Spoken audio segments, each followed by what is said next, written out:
monster yang cukup beresiko yang mengakibatkan seseorang terjadi atau terpapar asma dan alergi. Nah, kali ini kita akan membahas lebih dalam mengenai bahaya debu yang bisa memicu reaksi alergi. Nah, nanti akan kita berikan kepada pemirsa beberapa benda yang beresiko memicu alergi karena debu tadi. Di dunia medis, nama dari kondisi yang saya sebutkan tadi adalah rinitis alergika. Alergi debu atau dalam bahasa medis disebut dengan nama rinitis alergik adalah suatu kondisi berupa inflamasi pada saluran pernafasan, terutama area hidung, sehingga menimbulkan gejala berupa bersin dan hidung yang mengeluarkan lendir. Gejala tersebut terjadi pada saat penderita terhirup zat alergen atau pemicu yang ada pada debu, serbuk sari, lumut, atau dari bisa serangga.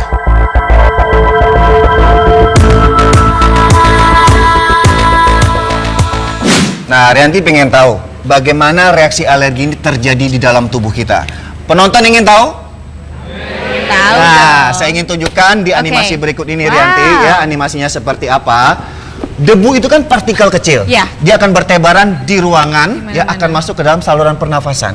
Di saat masuk ke dalam saluran pernafasan itu terjadi reaksi alergi. Tandanya yang pertama adalah ini penyempitan dari saluran pernafasan. Kedua, detak jantung meningkat. Yang ketiga, biasanya itu ada reaksi yang terlihat dari luar, yaitu mata. Mata seperti jadi apa? Merah, ya? Seperti ini, merah. Bagian mata putih itu jadi merah. Kemudian biasanya disertai dengan keluarnya lendir dari hidung. Bahkan bisa sampai bersin, batuk, sesak napas yang berkepanjangan. Jadi yang harus diwaspadai adalah benda-benda yang menyimpan debu yang bisa memicu reaksi alergi tadi. Ya memang sulit ya, terutama yang berkaitan dengan debu. Lingkungan kita ya pasti ada debu. Ada di mana-mana. Tapi bagaimanapun semaksimal mungkin hindari pemicunya atau kontak langsung dengan debu. Debu dari mana? Nah, saya ingin tunjukkan kepada Anda beberapa benda yang beresiko cukup banyak yang dekat dengan kita yang menyimpan debu. Yang pertama adalah ini.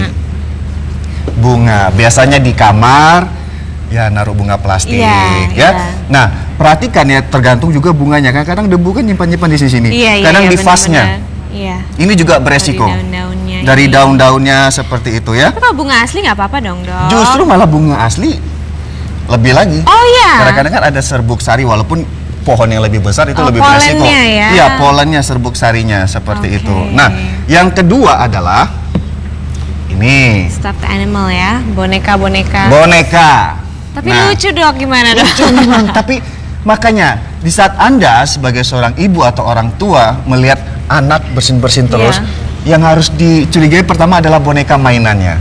Kemungkinan debu dari boneka ini lebih banyak yang terhirup ke saluran pernafasan si anak. Ya, sering dicuci ya. Iya. Kemudian yang ketiga adalah karpet.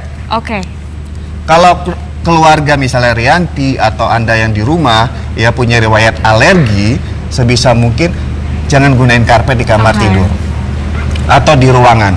Karena apa? Karpet ini adalah suatu sumber tempat berkumpulnya debu.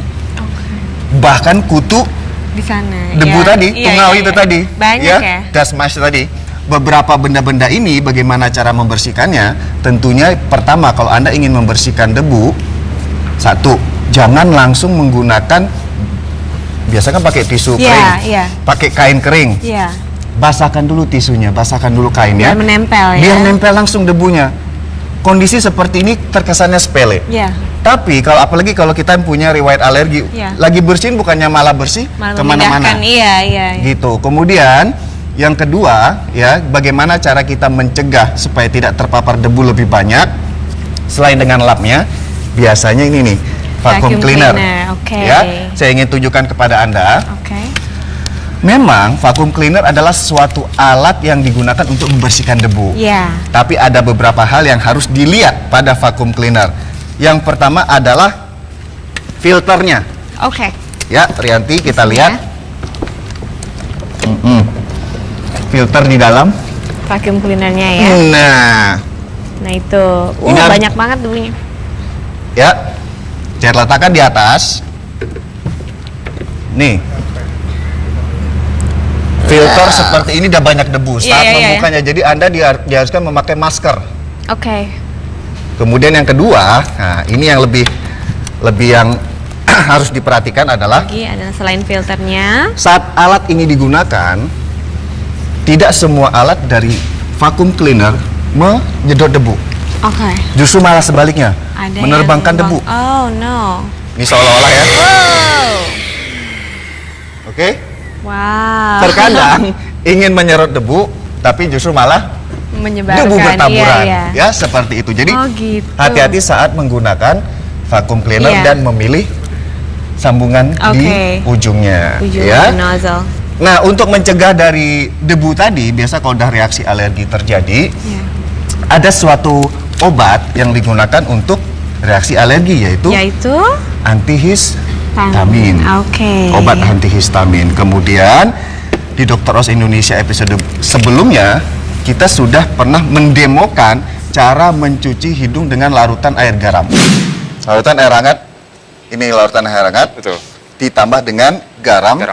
Ya, sekitar setengah sendok teh. Seperti ini. Lalu kita masukkan, lalu kita aduk ya. Betul. Aduk sampai rata. Ya. Lalu kita bisa gunakan ini. Kita masukkan airnya. Saya memang perawat waktu itu lama kok. Iya, Lena sebelah sini. Kepala dimiringkan sedikit. Usahakan Anda menahan nafas dan mulut dalam kondisi terbuka ya. Akan mengalir lewat hidung yang sebelahnya ya. Itu tadi beberapa cara ya yang bisa dimanfaatkan untuk mencegah terjadinya reaksi alergi akibat debu. Dan yang sangat penting adalah kita tidak mau buah hati kita terkena alergi dikarenakan debu-debu dari benda-benda kesayangannya. Nah, setelah ini ada informasi mengenai suatu zat yang bisa mencegah Anda terjangkit atau terserang asma. Ya, jangan kemana-mana, tetap di Dr. Oz Indonesia.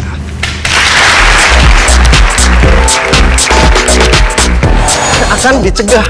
Bagaimana cara antioksidan mencegah dan mengatasi reaksi alergi dan asma? Istilahnya tidak ada kesulitan. Sesaat lagi di Dr. Oz Indonesia. Dan mengeluarkan udara.